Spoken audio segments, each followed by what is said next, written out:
displacement in the Hudson Valley. So this is it dovetails well. And I'm really excited to be a part of the team. That is so great because you're going to have a perspective that I don't want to speak for everybody, but that I certainly don't have. So thank you. Your input will be so valuable to us as we dive into this really important issue and try to figure out how to make it work for us. And sure. So great, Sarah. Welcome. Thank you. Yes, welcome, Sarah. All right, let's get started. Everybody had a chance to go over February's minutes. Yep. Was there any changes or? I'd like to make a motion to approve. I'll second that motion. Do we need a full vote on this, Brenda, or just a motion? Yep. We do need a.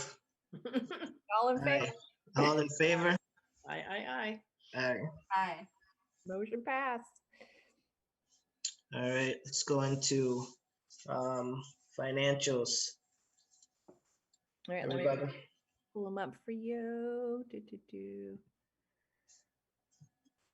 just wanted to view them. I didn't want to download. One memento.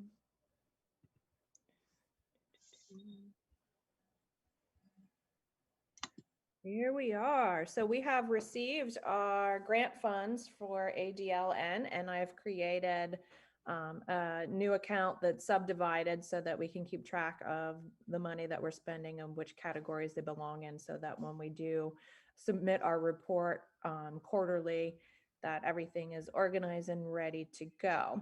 You'll notice some other strange things on here, which is this Betty Johnson, Section 8. So Betty Johnson used to administer Section 8 housing for the city of Hudson. And this is back in the day when all the agencies were together under one umbrella.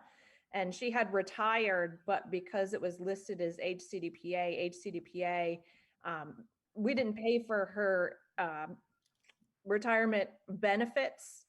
She paid us, and then because it was through the civil service system, we then paid it, and she passed away. So she passed away, and there was an extra payment that was in there. So it took me 1.5 years to try to get this money back, and I finally got it back. So we received a refund for $444. We also received a refund for our general liability insurance, as we are no longer in 1 North Front Street. So that was the money back for moving to City Hall. I also purchased in getting ready to move to City Hall with all the activity with ADLN. You guys approved last year for me to buy a printer scanner. So I did buy that, and I have it, and I'll be installing it in the new office once we get everything squared away with the finances for the 2020 audit. So there's that. Yeah, so the Trustco bank account is closed. So right now, this is what we have. And I just want to add for everybody, so that just so everybody understands, we received that's not our total funding, that's just our quarterly right advance. Yeah. So that's why I'm saying, like, made the account so that we're spending down just, for that portion to people that are doing the work for the grant and for whatever awards we're giving out for rent assistance. I did have one question though.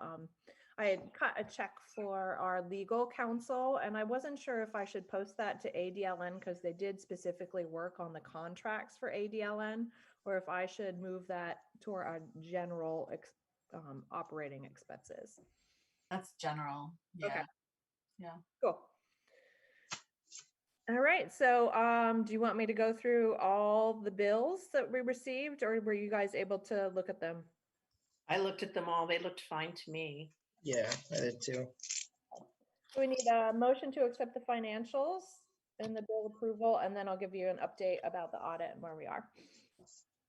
I'll make that motion. I'm happy to second it. Okay, all in favor? All in favor? Cool. Aye. Aye. Thank you. Hold on, just typing. All right, Kamal, Betsy, and myself met with the auditor and the auditor's assistant to discuss the audit for 2020. I have been working to provide the materials for that. As you remember from our many meetings, I'm still working towards, and we'll have this discussion during new business about the properties. They wanted to clear these up before we submitted our audit for 2020, which is almost done. So yay. It's just a matter of getting this issue with the properties cleared up first. So once we have the discussion, I'll report back to them and I'll give you more information. So it's ongoing. We should be able to post on time unless something crazy comes up and, but otherwise I think we're right on schedule. So once that audit is complete and I get the journal entries to make sure everything has been classified correctly, we're hoping to clear out that redundancy in the properties that I've been talking about for a couple months. I will be switching over to QuickBooks Online. They keep telling me to hold on until we have everything cleared up in the old QuickBooks before we transfer it over so that we don't have any issues. So that is one of the main holdups. Also, just so you're aware operationally of me moving all the files and stuff for Hcdpa from 1 North Front Street into City Hall because the QuickBooks is on the old computer. So I have to make sure that I am with all the materials that I need. So as soon as that happens, we'll be relocating absolutely officially into City Hall. So yeah, that's the update on the audit. We're moving forward. Good. I thought that was a very good meeting. And I think we can get all those little hiccups out now, which would be so great to clean up our books. Dreams. Yeah. Sarah, that's an example of things hung over from probably the 70s that we have old loans and that we have no idea. There's no paperwork. There's nothing. We've just carried them on the books for years and they don't mean anything as far as we can tell. So, fascinating. Yeah. All right, I guess we can move on to the ADLN program updates, and I can leave it to Sarah because she probably knows more about where we are, what's going on than I do. Well, oh, Sarah, I was actually going to say. I don't think Sarah's probably not prepared to report. Yeah, she's brand new. Yeah, and but she may want to jump in. I'll just give a quick update of where we are with a couple different strategies of the or I guess I just keep on referring to them as strategies because that's how they were framed in our application, and so I'll just keep using that word. What I really mean is our programs that they are programs. So maybe I'll switch to saying that. And then Sarah, please feel free to jump in if I'm leaving anything out. Sure. It's important. But so really exciting is that we met yesterday with St. Catherine's to basically get all our ducks in a row to launch what's called the Hudson Roots program. That's the rent relief program. And so St. Catherine's is an organization that works in Albany and in surrounding counties and has moved into working in Columbia County. So they already do work with DSS, and they focus on homelessness prevention. And they also provide direct services to people. They have a couple of vans that they drive around, which have food and clothing and diapers and etc. For people to really do direct intervention. But they also, so for this program though, Hudson Roots is a different orientation.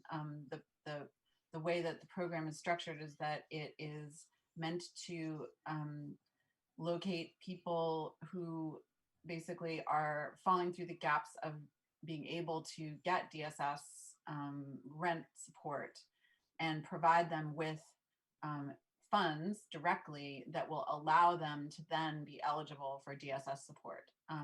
So Rebecca, can I ask you a question about that? Do they self-identify? How do they know about this program?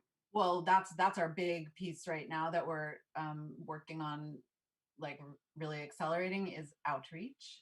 So Mhm. I think I sent the flyer to all the common council members. If anybody got it in their email and wants to, I can actually share the Yeah, flyer. it's on the city website. It's like all over social media, so everybody can share it in their networks. I saw that you posted about it yesterday or the day before, Kamal. Yeah, It's really yesterday. interesting. It's great. I'm just wondering, people who don't have access to the internet, who don't have a computer, how are we going to get the message out to them that this Yeah. help is available? We have I'm meeting with Saria McGriff, who's Saria's already started doing outreach in her networks and through Promise Neighborhoods. When we spoke last week, she was like, I've already identified 6 people, or begun to, like, sort of initiated that conversation. So that's there. She's started to do some work. And then St. Catherine's also has their own ground team. They have 2 caseworkers who are sort of on this. And it's an interesting dovetail because they already have programmatic interest in Hudson, with their Pathways to Health, which is the program they use for their van, which is just kind of, from what I understand it, it's both a direct services. We have these objects available if you need them, and an outreach. It's a van that allows them to, offer things that they have available and connect people to what seems to be really like wraparound humanizing case management support to help people get connected to a variety of like publicly funded and I guess their own nonprofit funding services. So they have, so their names are Anthony and Joshua, Anthony Williams, Joshua Comancho. If anyone knows those folks, I think they're from Columbia County. And they're going to be doing a lot of flyering. They're going to be posting up in the neighborhood that we're targeting. They have an upcoming event that's partnering with the Juice Branch. That's, I think, sort of slightly more targeted towards their efforts to confront a homelessness issue. But so there's a ground game that's being developed, and then we're all meeting on Friday to expand that. That's fantastic. And I've also been, I spoke with Jalal Sabur at Kite's Nest, and a few other people to try to get the conversation. We're looking to hire other outreach coordinators, and I thought he would be a good person to identify some good candidates, because he's been really involved in the youth centers, like food distribution programs and stuff like that. So I figure there's probably 1 or 2 other outreach support people to hire. Yeah. So, okay, so the outreach piece is the next thing. And yeah, so we've hired Saria McGriff, and we're looking to hire a couple more people, basically from what we call in our grant application, the impacted community. So from the impact, the whole idea being like trusted messenger, like a person who is already in touch with people. So that's, and just part of my job will be to support those people submitting invoices and doing their reporting and getting paid. Great. So that's one of the programs that we are doing. We are moving forward with the affordable housing timeline consultancy. And Betsy, that's what I mentioned to you. We still have a holdup with the contract. So that's all we're waiting for. That's the one that Chris Shale has? Yeah, well, she doesn't have the contract. I just remembered I need to return a phone call to somebody who maybe can help me understand what the holdup is. But we're moving along with that, which is a really important part of, I think, what Hcdpa's interaction is going to be, because so we have these properties, and the city has properties, and the purpose of this consultancy is to really coordinate the city's plan for development of affordable housing. And so it's like we're all sort of like on tenterhooks here, waiting for everything to line up. So we're very close, is the good news. So let's see, what's another one of our programs that Everyone, I'm sorry I'm late. I was in court this morning and just getting out. Hi, Tiffany. Hello. Hi, It Tiff. was extremely backed up this morning. So basically that's the main activity that's happening right now with ADLN, just getting those things going. And in coming months, I'm going to be turning my attention to the housing trust fund development piece, which is a pretty significant part of the program overall, because it basically creates a future for for like work to be done in the city on housing issues. So that's going to be coming up, and Sarah's helping me a lot with that. The only other strategy or program is, of course, that we're hiring a housing justice director, and there's a job listing that's posted on Indeed. I've been emailing the listing to different folks because I'm a geography PhD student, so I know some urban planning and like housing justice networks where the job could circulate. But I learned this morning really that I may need HCDPA approval to pay for job listings on idealist.org, which is a good place. That's where, nonprofit professionals or like, justice oriented folks typically can look for jobs. So I wanted to ask about a sort of job marketing budget and how the HCDPA may need to approve somewhere in the neighborhood of, the Idealist listing is $105. There's a city planning job service that they have they have close to 80,000 followers on Twitter. So it's like a reputable urban planning like network called Planetizen. And I think that, honestly, I think the expenses like that, we don't, it's going to be pretty simple to get that kind of thing. Like, it doesn't have to be, I think it'll just be a matter of listing them, and we'll vote to approve them. Okay, so should I have drawn that up and written it down before this meeting, or? No, I think we can reimburse, or like we'll figure out a way to get it going. I mean, can we kind of approve like a small budget now, say $300 or something? That's what I'm thinking, because then that gives Branda permission to write checks. Right. Yeah. Oh, great. Yes. Against it, right? Right, Branda? Totally. I mean, and again, this is coming out, you've got stuff built into the budget for the ADLN funds that this would cover. So that's totally. There's a marketing part of the budget. Right. Right. So, and again, unfortunately, we're in a situation as it is a city agency, we can't really pay for things with a credit card most of the time, unless it's, operational. But for this, like if you paid for it, we could totally reimburse. It's not a problem. I have not paid for it, and I am quite poor. Okay, that's great. Yeah, I'm happy to get reimbursed for that. Okay. Cool. So you want to do like a budget of 3? I would say 4, because it might be just north of 3, depending on what, I guess Rebecca and I should talk and figure out what's reasonable. Because I found 4 services that might be good. Okay. Cool. Great. So what do you think is reasonable for the 4 services? Yeah, I mean, I think I'd be okay with 400 if everybody else is. Yeah, I am. It's important. We just spin our wheels until we get the right people on board. So we might as well do a push, and that always costs a little money. I was surprised to learn, this is my naivety that you have to pay like $100 to list a job for 4 weeks. And in some places it's like $300 to list a job for 4 weeks, but I think there's a cheaper option on that site. So we're going to go with that. Okay.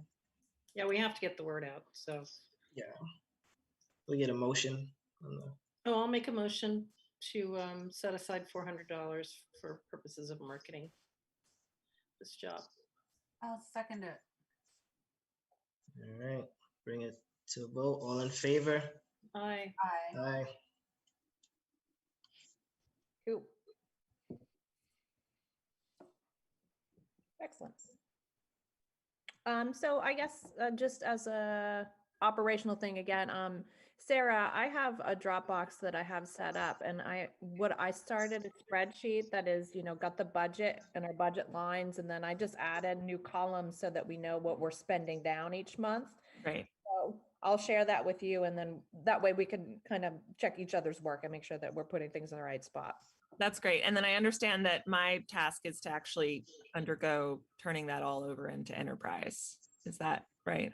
Yep, and okay. this will just make it easier. I mean, I've been through It'll this just be- with grant stuff many times, so, just making sure you keep track of the spreadsheet, for some reason that always satisfies them. So we'll make sure that we're organized, and it makes it easier than trying to collect everything after the fact, so. Totally. So I have a question, given that we don't have a credit card and we are going to have expenses. And Rebecca, we can't rely on you to underwrite everything, even if it's just for a couple of days. So how are we going to handle that as we're doing big, things that are going to cost money to get this effort up and running? Technically, we do have a card that's attached to our account. However, in the past, previous boards didn't want to use them. This board, we got the card when we changed our accounts over to the Bank of Greene County, and I was using it only for setting up the office, and then we'll use it because there's a monthly payment for QuickBooks Online, and that was how we were going to do that. If you want to make allowances for other types of purchases, I'd suggest that you come to the meeting, or we don't necessarily need to vote on it. Just make sure that everybody is aware that a credit card is being used. Yeah, I mean, I think we should definitely allow that rather than have everybody, be reimbursed. Okay. Yeah, that's so cumbersome, and we're asking private citizens to spend public money basically, and then get reimbursed. And that's just always so problematic for me. I don't like asking people to do that. Okay. Yeah, we could do that. I mean, I was just following, that's how the city operates as well. But because our funds are not part of the city's overall budget, our funds are separate. We can manage them how we want to, technically. So could she basically get the information and send it to you? Yep. And you just pay for it with the Yep. card? Okay. Great. That makes me feel Good better. question. Yeah. Cool. Just let me make a note so that's in our minutes.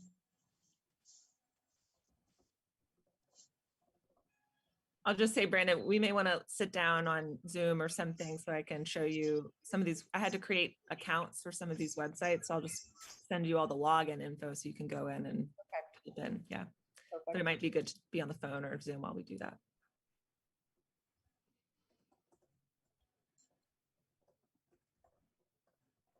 Perfect. Yeah, Sarah, this is so great. I really feel like with you on board, we've got some momentum now. And, no, I'm really pleased. Thank you. Hope to keep it You up. are the Rolling Stone. Stone was stuck for a long time.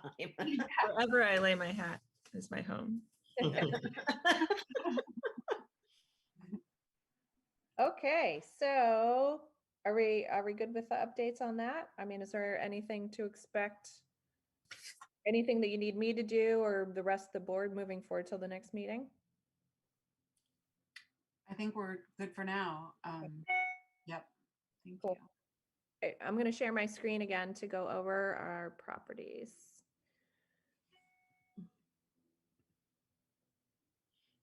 Okay. So I use the city's tax assessment rolls as well as GIS, our lists, and some fun mapping to put together what we own, what exists, what doesn't exist, and had a short conversation via email with Cheryl, the assessor. Not quite sure what you guys want to do, but I'm going to give a short overview. So as you can see, Hcdpa owns 20 properties at this point. All of these are still tax exempt, so we don't pay any taxes on them. However, in 2018, we did do an appraisal through Concord Appraisals for everything we owned except for these 666 properties that are basically unlocatable. In the appraisal, they said that these two properties at the top, they did not give an appraised value for them because there's no frontage, they're not developable, and there's a steep slope on the properties. Now, technically, these are on State Street. So let me scroll here. So we own all of these. These are the ones that are at the top. So it's a little bit confusing because this used to be a road, this angle thing. So it's not even an actual parcel. So this weird sort of backwards 7 shape isn't a parcel, but we own the whole thing. And this is the parcel that we had initially started conversation with the housing authority to do, to help with the rebuild of Bliss or whatever, you know, having a new housing project, maybe in tandem with what they were doing before, which then again, it fell flat. So, Brenda, what's the property immediately adjacent to it that's got the yellow box? here, The yellow box around it. It looks like a big shed roof. oh, Yeah. this is Town and Country. Oh, okay.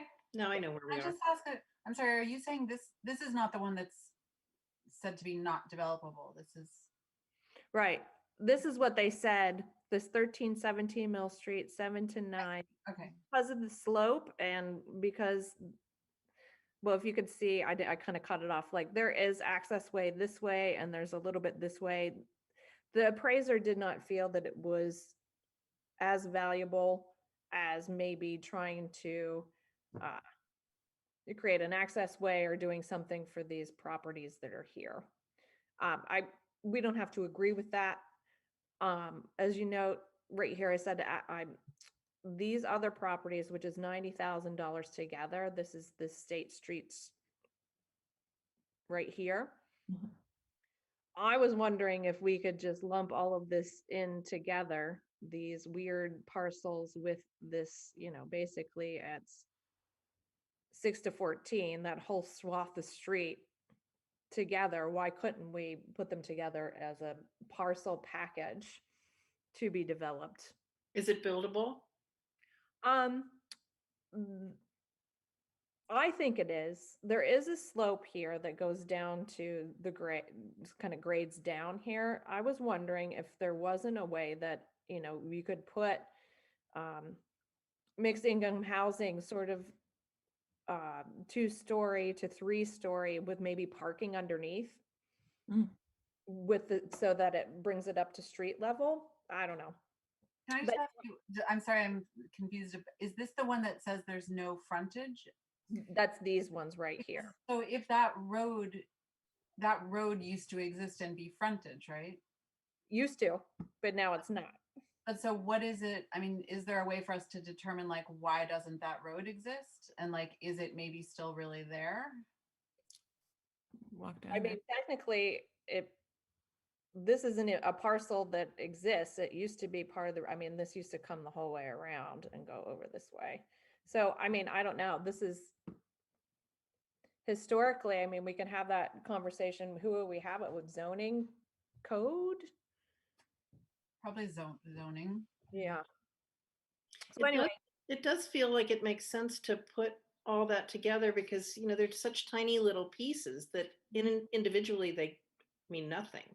well, that's but- what I was wondering, if the city would grant us this parcel, this non-road parcel, and then it's that this whole block, this whole Uh-huh. could be put together. All right, so we also have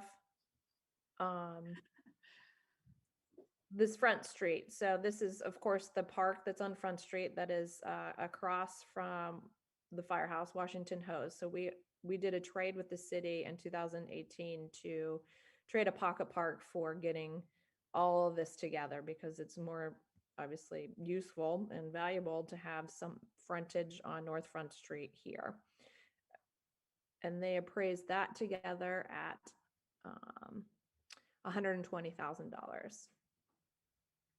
Yeah, again, that's an important spot. And was looking at it the other day and I thought it would be a great spot for townhouses. It would complete the street Right. wall on Warren Street and it would add to the street wall on front.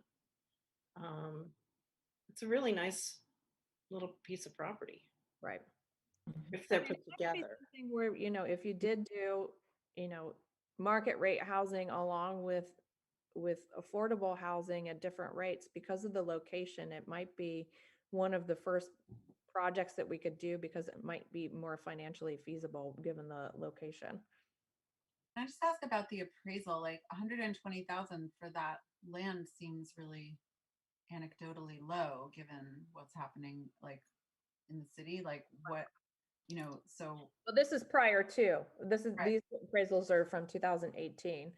yeah. And so, I mean, we could go back and have appraisals done again with the current market if you wanted to. Well, actually, come to think of it, I don't know if that's, I don't know whether that's beneficial or not, but yeah. So we also have, which is where the old community garden used to be, these 3 lots on Columbia and 2nd Street. Those are contiguous and altogether there's no alley access. This is a private residence behind them. So we have these 3 and those are appraised at $96,000. We did have a sealed bid auction on these, I think in 2017, where Habitat for Humanity was interested in them, but the board at that time felt like their bid was too low for the property, so we did not accept their offer. The final one that we have left is 238, which we also did a sealed bid auction for. And I think we put the minimum bid at 30,000 for this lot, which is very narrow. And we received two bids on it that were right around $30,000. And again, the board didn't accept their offers. So now the fun ones, these ones in gray, with the 666 determination, according to Cheryl, the assessor, and language from the county, is that because the language in the deed and title is convoluted and they cannot be located on a map, they essentially don't exist. Now, what concerns me is that there's 4854 Mill Street, which is considered a vacant commercial lot at $61,000 as an assessed value. And a half an acre? And a half acre. So I guess we should go out for a walk. well, I have poured through the GIS system for all the parcels around trying to get, okay, so it's 4854 Mill Street. There isn't anything around there except for, what should I bring up? There's an 85 Mill Street. Hold on.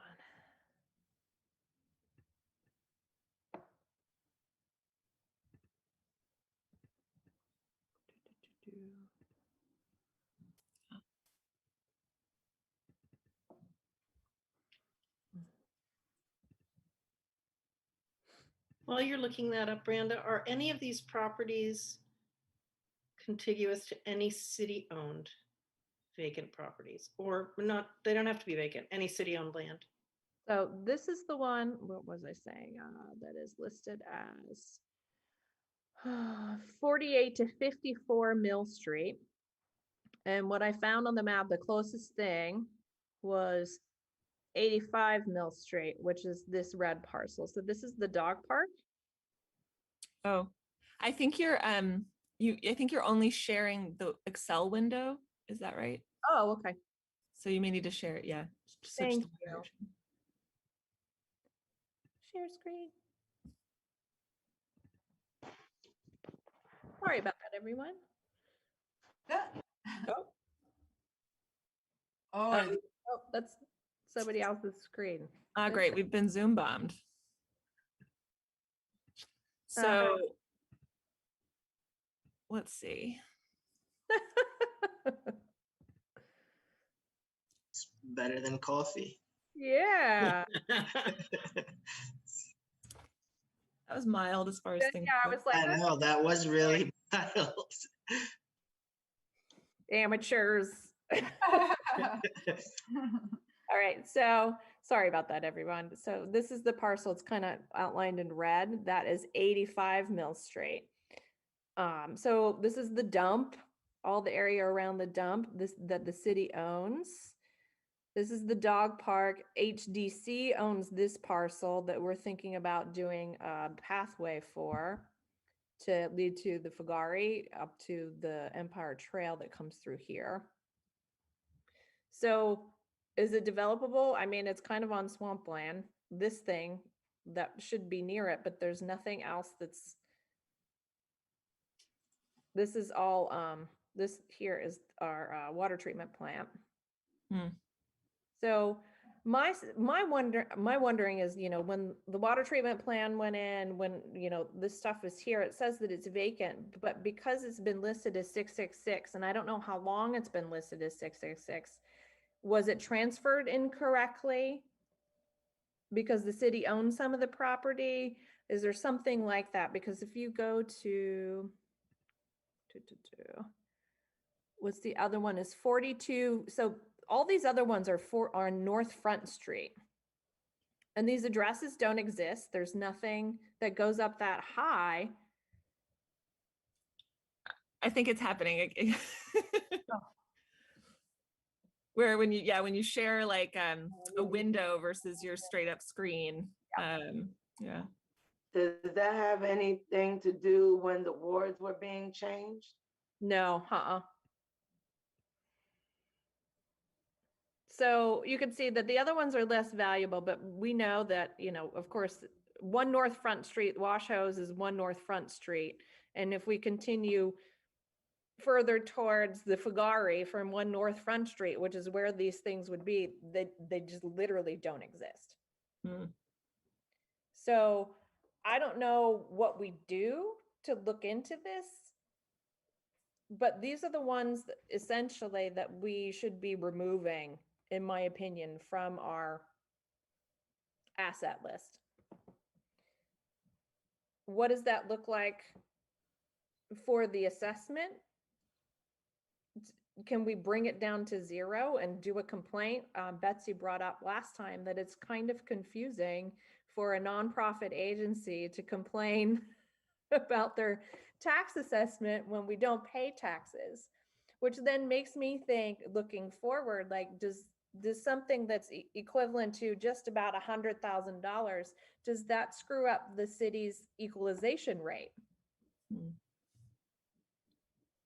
After the last reval, like what happens like with these sorts of changes, even though it's nonprofit and we can't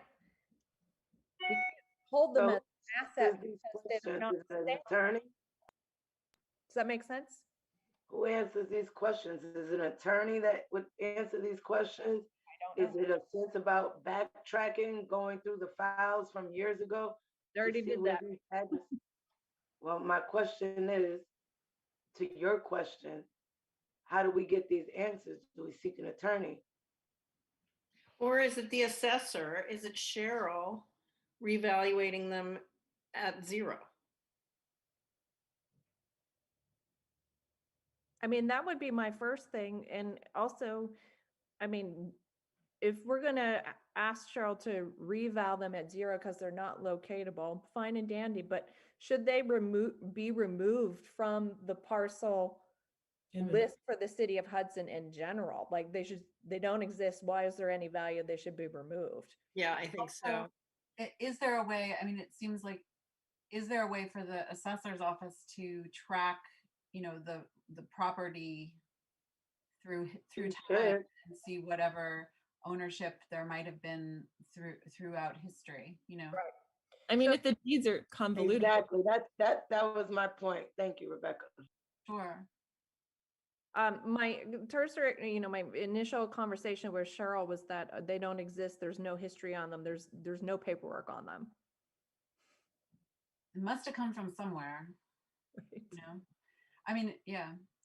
And I mean, I guess a question that, does anybody know, you know, so Rebecca Borer, I think she had to leave, but she's been doing some looking into some of the property stuff around urban renewal, which, you know, created HCDPA, and during urban, I mean, there is a lot of lack of information around what was going on around the urban renewal, but some of what was going on had to do with properties transferring, and so it seems like you know, there's a time frame in which to investigate. Like urban renewal happened in what, like 70, late 70s, early 80s.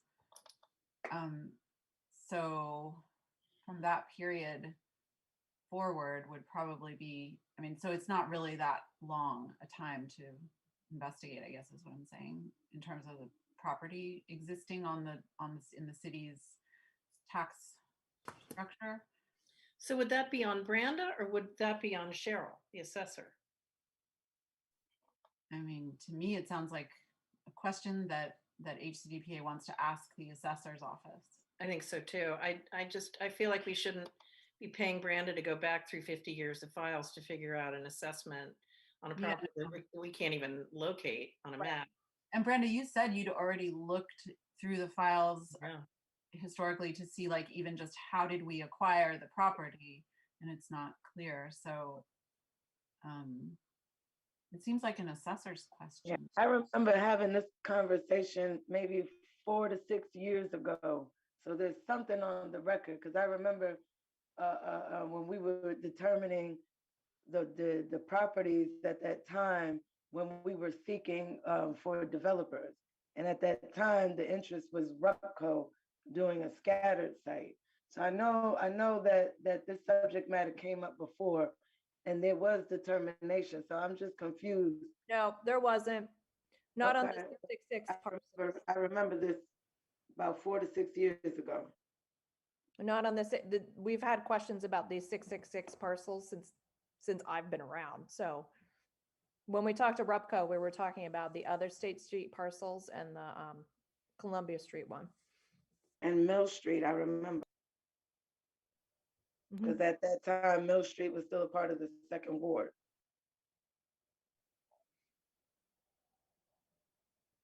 What ward is it in now, Mill Street? It's the fourth ward, since with all the, what was Yeah, it? it's fourth. It's Yeah. fourth Fourth ward. Fourth ward. Okay. The fair and equal change. Yep. So, yeah, so should we request? Yeah, I think we should make a formal request of the assessor Mhm. to research these 666 properties and make a determination on how to move forward. And if, you know, I think we have to start there anyway. Mhm.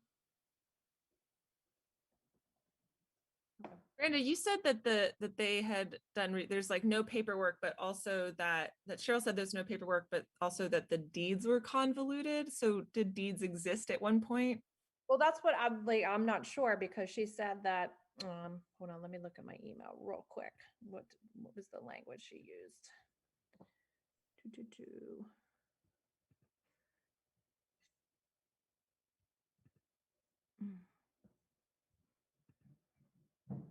666 numbers were assigned to parcels that were so poorly described in a deed that they were considered unlocatable. Mhm. There is no history on V4, and sadly, this office never kept a folder with the deeds that led them to assign the 666 number. It's so bizarre, the 666. What? I know. Bewitched. The bewitched properties.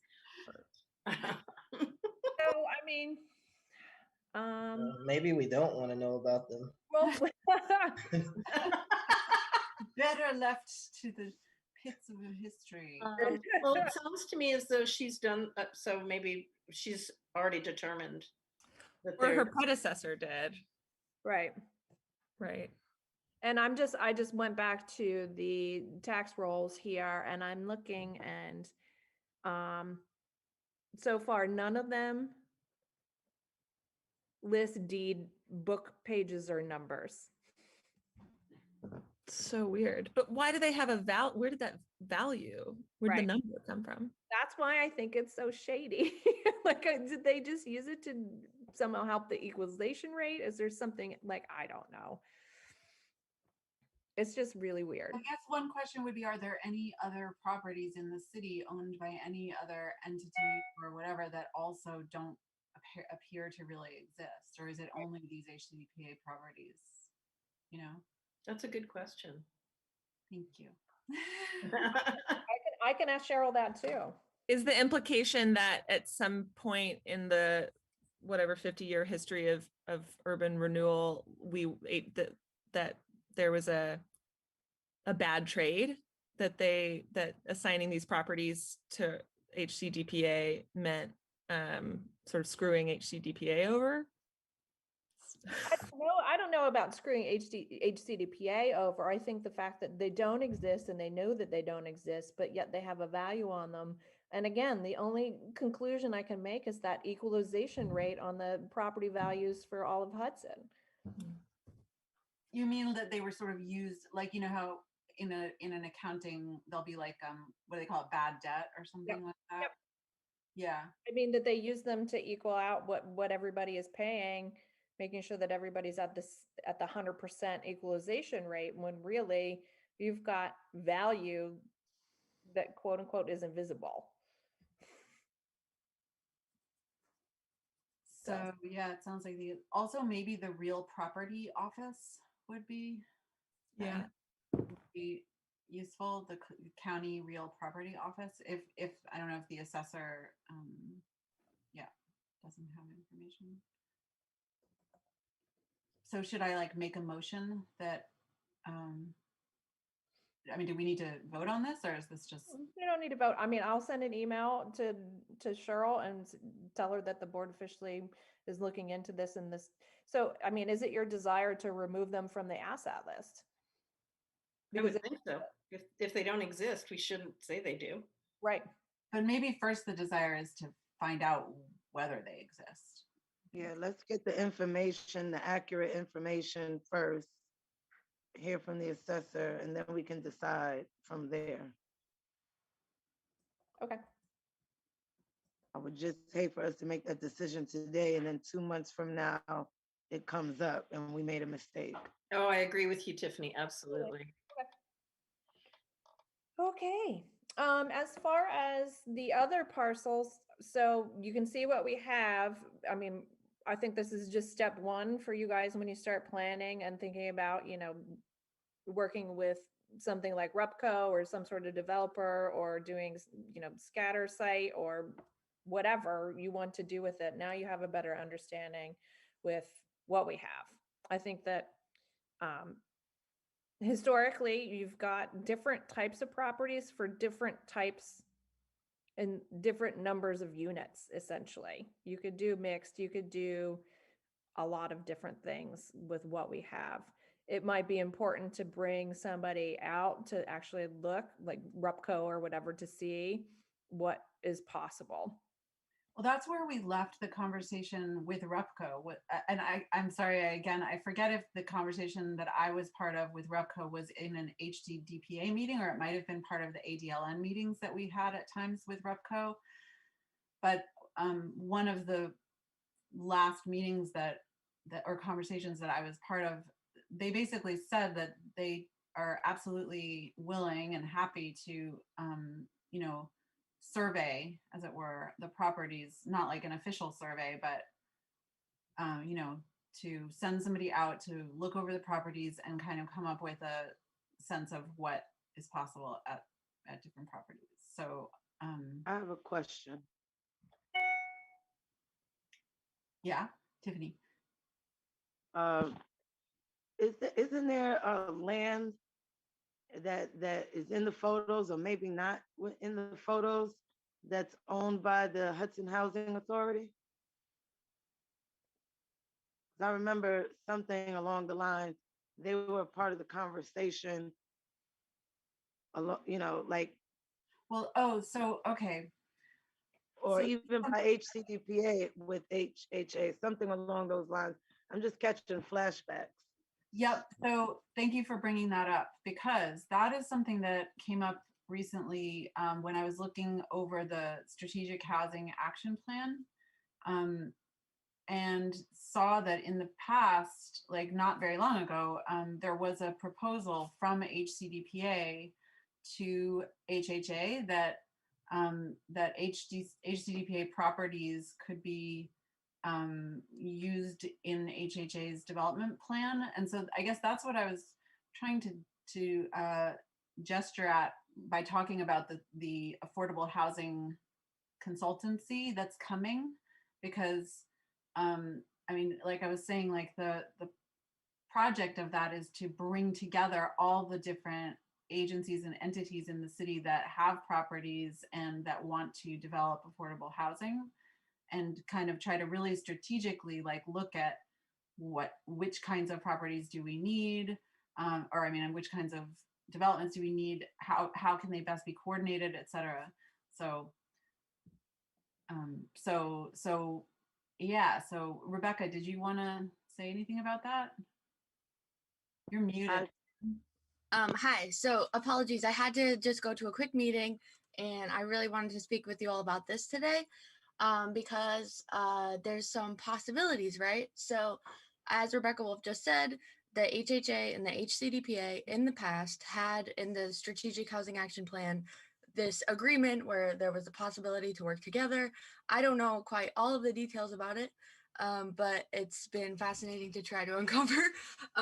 So basically we are, as you might all know, because I haven't been here for the past 10 minutes, but we are in this phase of building out our request for proposals, our request for qualifications. And we would love to be able to include, if the HCDPA, if you are all interested, to include this in our actual request to build housing as the housing authority. So we could partner together. And I think it could be a really exciting thing to see if there are any developers that would be interested in developing this actual land. I guess the parcels would be pretty much 6 through 14 on State Street, and then the kind of undevelopables to see if that's possible. I did go down there the other day and take some photos of the site, and it's definitely looks like it hasn't gotten any love or care for a long time. And so we were hoping that, with our building of this request that, we could possibly collaborate on that, which could be quite exciting, on a proposal that would, hopefully happen.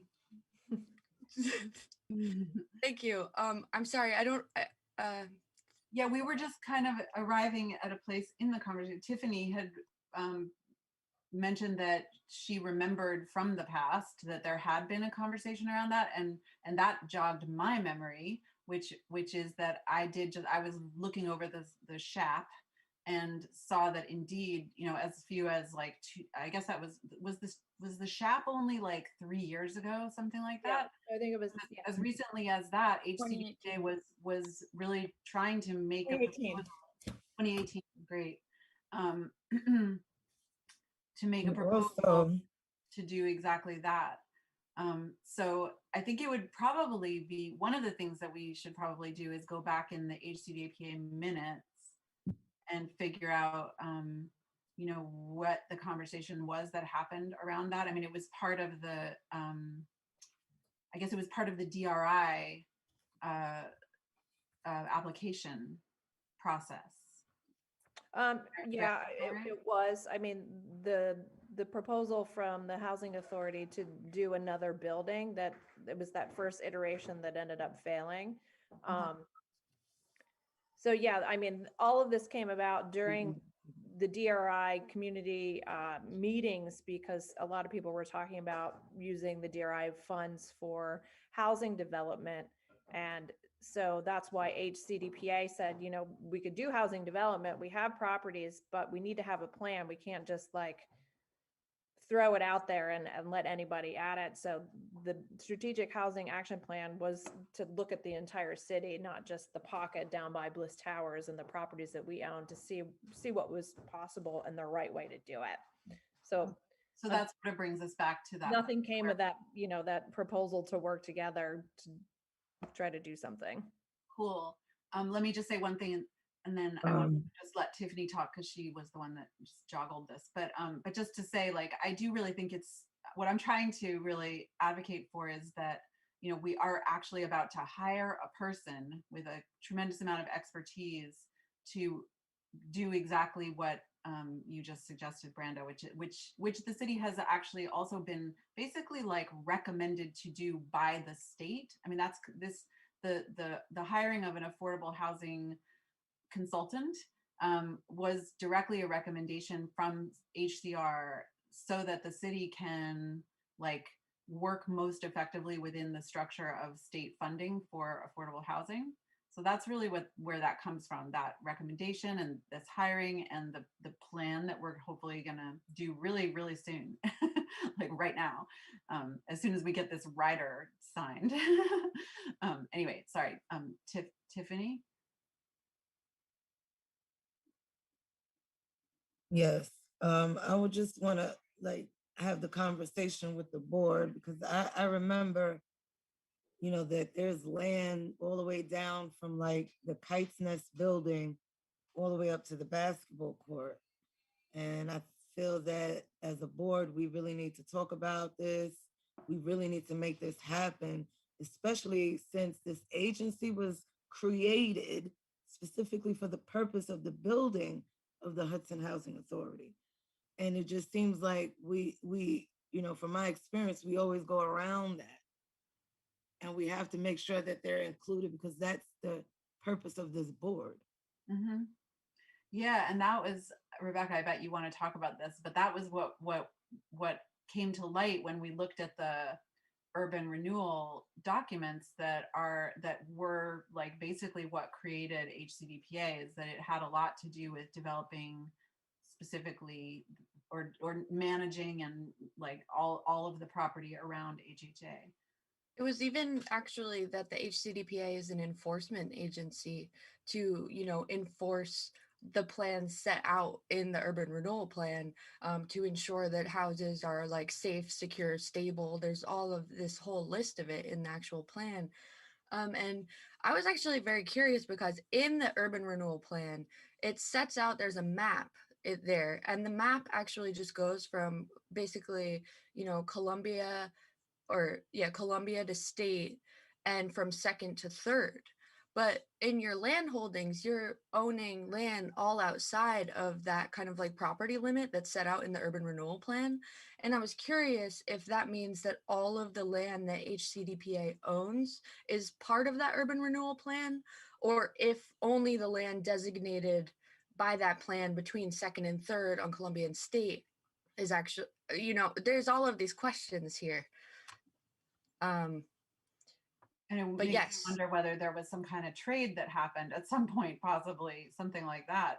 Could some undocumented. Undocumented, yeah. Undocumented, quiet, secret trade because, yeah, I've been saying this for many, many years. And I remember at one point, it's on record, when Sheena was a part of HDC PA, she stated that this is a sister agency to HUD. And I constantly repeated that line throughout the years in all of our meetings. And we need to stick by that. I mean, I don't know that I agree with that. And we've had this conversation many times. And it's not something that Sheena said, and I'm not defending her. We have to on work record. together in She said it. partnership. We have there's different things, different priorities, and different operating mechanisms for the different types of agencies, just to be clear. It's on record. She said it, and I repeated it for many years. And it's even on record where she stated that she didn't. I'm not fighting about whether she said it or not. I want the board to be clear that the intentions of the agencies are similar. However, the way that they operate are different. I think that the sisterhood really has more to do with, like, I think there is a baked in relationship Right. between the agencies that is really significant and that has been underperformed, like acted upon. Sure. So I think that's really Yes. what we need to be doing is kind of like returning to our roots to some extent to see. May I ask a Absolutely. question? Absolutely. Absolutely. Kamal, do May you I want? ask a question? I'm not officially the chair, so I'm going to stop. But yeah, let's just wait until we get to the public portion. Cool. All right, so when it comes to properties, I mean, let's continue. I mean, I'll talk to the assessor and see what's possible, and I'll communicate with you guys even prior to the next meeting to make sure that we're all on the same page. But as far as the RFQ, you said it was an RFQ, Rebecca Bora, that you guys are doing for the Housing Authority? Yeah, so we're actually in the process of building it now, and we're being informed by a lot of different, things. One of them being a survey directly to our residents. And so what our request is going to end up looking at will form publicly over the course of the next couple of weeks. We have weekly meetings going on, and I'm happy to come to the next HCDPA meeting and, give you the update on it. But we are hoping to have this request fully fleshed out by, May. It should exist in May. Okay, That's cool. yeah. So it'd be amazing. Yeah, I mean, just looking at the maps, I was just looking and I was like, who owns that land? And then I looked at the HCDPA page and I was like, you own that land. So it really could be a very, amazing thing to do. And it seems like since it's already been tried before, it's definitely possible. And, why don't we make it stick this time? So Right. Brenda, could you go back to could you find for us the minutes portion back in 2018 or 2017 maybe, where the idea was being developed for the DRI proposal, and find out, just show us how that was arrived at? Sure, I'll search through and see what I find. Thank you. Not a problem. Because I love reading old minutes. I mean, if there's are they searchable, the minutes? I mean, can we use search terms? Because I can totally do that if it's Yeah, or if you find them They're and on you the city just website. send them out to the committee, we can Yeah. all kind of take a look. Cool. Okay, cool. As far as other things, I had sent the board annual review to everybody. As of this morning, only 2 people did it. So I'm just going to push that discussion off for the next one. In my email, when I sent you the reminder, we're talking about it's essentially what we're doing right now in this meeting, which is looking towards the future, seeing what we can do, what we should do, and how you guys want to operate. I know full aware that it is also an election year. So I want to make sure that we're kind of setting things up for the future in case I want everybody to be on the board next year, but I'm making sure that we're looking towards the future and that the work that you're doing and doing well right now is transferred to the future. awesome. Yeah. And then Rebecca, you had the zoning discussion. You sent that article? Yeah, and I actually want to postpone that discussion briefly, although I will say about it. So the article that I sent out has to do with fair housing and the way that Boston, the city of Boston, has their phrase is affirmatively furthered fair housing in their zoning code. And it's something that because fair housing is a HUD priority, I feel like it's relevant to certainly to HHA, but also to this agency. And we did just introduce last night our local law for having a city fair housing officer, just as a aside, but related. But so they're talking about essentially introducing zoning restrictions, or not, I don't know what the word is, codes that that build into the to the development process, assessments about related to fair housing, related to like effects that developments can have on displacement, on other issues around equity in the community. So I introduced the article for hopefully you all to check out, and then Marie Ball, who couldn't be here today, brought up some interesting questions for me about the article that make me feel like maybe we don't need to talk about it right now until I understand those better. So that's that conversation for me, unless anybody else wants to Okay. talk about it. You want to hold on to that maybe until the next meeting and let me know if you want to address it? Yep, thank you. It sort of felt to me that it was, I think it's great, but maybe a little bit premature, because I'd really love to have our fair housing officer on board and the ADLN team really in place, because they're going to have so much input here. And I really felt that without their voices around this particular bit of legislation, we might miss something. Totally. We're not Boston, but I love the concept. I just think that maybe it's a little bit early, but maybe only early by 2 months. Mm-hmm.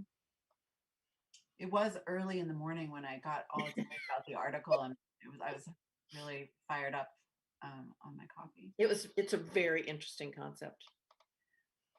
Yep. Thank you for discussing it even for a minute. But I will bring it back once it seems more relevant. Great. I don't know when there's a moment in the agenda to talk about, so Marie is not going to be chairing HHA, so she'll be moving off of this board. And it seems as though we might need to talk about changing the times of our meeting. So I'm just putting that out there. Yeah. Doesn't she work 8 to 4? Yeah, Ravonda, who's going to be chairing, she has a regular 9 to 5, 8 to 4 situation. So I believe that we should consider moving our time to 5, like Well, a 5 let's think p.m. about it until that happens, because maybe she'll have some time and could adjust. Who knows? So let's wait till that happens and consider changing at the same time. Okay. Sounds like a plan. When is this switch happening? Or has it happened already? So this was going to be Marie's last meeting, so it's happening imminently.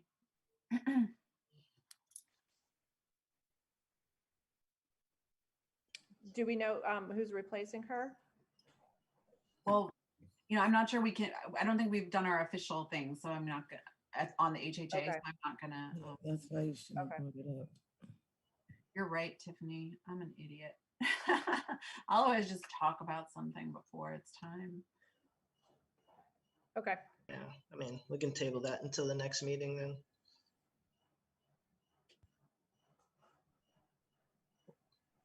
What's next, Brenda? I don't Oh, have the agenda. Sorry, but I was just making sure I got my notes on that.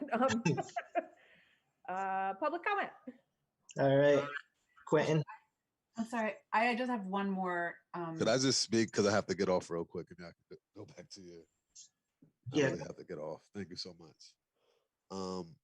I just wanted to speak to the fact that first I'll speak to Boston. There are some good things that occur in Boston, like Dudley Street Neighborhood Initiative, which the mayor gave control of this initiative, gave them the power of community development and planning for eminent domain. And they basically took over multiple properties in a community and really changed that community. So Dudley Street Neighborhood Initiative, you should look it up. It was a way in which government gave the authority to a local nonprofit community group, like a HCD, from the powers of like a community development planning to like redevelop a whole community. And it's a beautiful thing. So look it up, Dudley Street Neighborhood Initiative. And where was Dudley Street? You said it was in Boston? Yep, it's in Boston, Yep. Dudley Street Neighborhood Initiative. And if you I want to mean- get connected to people, I know people there. Cool. We can check into it, but again, fair warning, like Hudson is not Boston. The I size is know, much different. I do understand that, but we do like, but again, they produce action. And right now, as you think about it, this is like, if you look at HCDPA, it's more like a think tank now, like more than producing action. Like there's not, like we're talking about historical things that have come up and these people are trying to come up to speed. And next year, like based on what we see now, like majority of the board will change. So do you go back to the same conversations and people don't get housing and don't get help and don't like, right? Like, let's talk about that. Like the board will change next year, right? Because Rebecca Wolf isn't running, Tiffany Garriga isn't running, right? Like, as you hear that there's going to be a different person at housing, so that's a whole board change, right? Majority of the board changing again. Do they now have to be caught up to speed? So I feel like y'all should be thinking about the legislation that created you and maybe expanding, maybe asking the legislator to allow you to expand your board, to allow new people, like to allow terms to be put in for people, because if it's the same 5 people by as ex officios coming in, that could change yearly. Like every year you could get a new person who's a majority leader or a minority leader, right? Every year you can get a new chairman of the Housing Authority Board. So how could you like really get the work done if that's occurring regularly? Mhm. So I feel like that's one of the reasons why this agency has not been able to like really dig in deep, is because the amount of change that occurs. But at the same time, people are being displaced. You guys have property that folks been talking about for years developing. Nothing has never happened. Like I feel like you should think about that. That's all I had. Thank you for your time. That's one of the things I suggested in the survey, was that we figure out a way to take this very small board and expand it so that the work could actually move forward. I think it's a really important thing for us to consider, because we are only 5 people, and we could make wholesale change if we had the manpower and the woman power to, as Quentin said, to sort of perpetuate these initiatives beyond every election system, every election cycle. Yeah, agreed. Mhm. Yep. Yep, that's cool. And I mean, you know, we are hiring a housing justice manager, and like that person certainly could be on this board if we Absolutely, and probably should be. Yeah, I mean, that makes the most sense. Yeah. that's their purpose, is to keep the work happening, keep the agenda moving forward. Right. So, Are any other comments from the public? All right, any final thoughts from the board? I do have something I else. think Rebecca has a hand up. Yeah, she's speaking. I was What's just, the other one? so we're gonna come out, Mayor Johnson and I are gonna be meeting later today with the grant writing team for the city, and we're meeting about the consolidated building, the CBDG grant. And in looking over, the deadline for the grant application is April 9th. So, and this is the competitive round, which the city and the county are fully eligible to apply for funds in.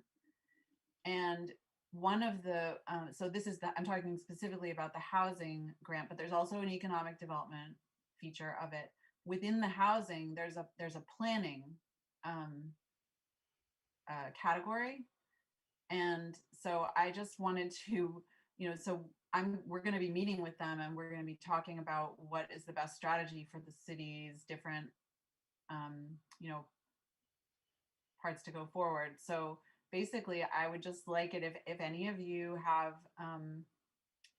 thoughts about like a specific project that HCDPA could collaborate with the city to apply for planning funds, if you would be in touch with us. That would be really helpful.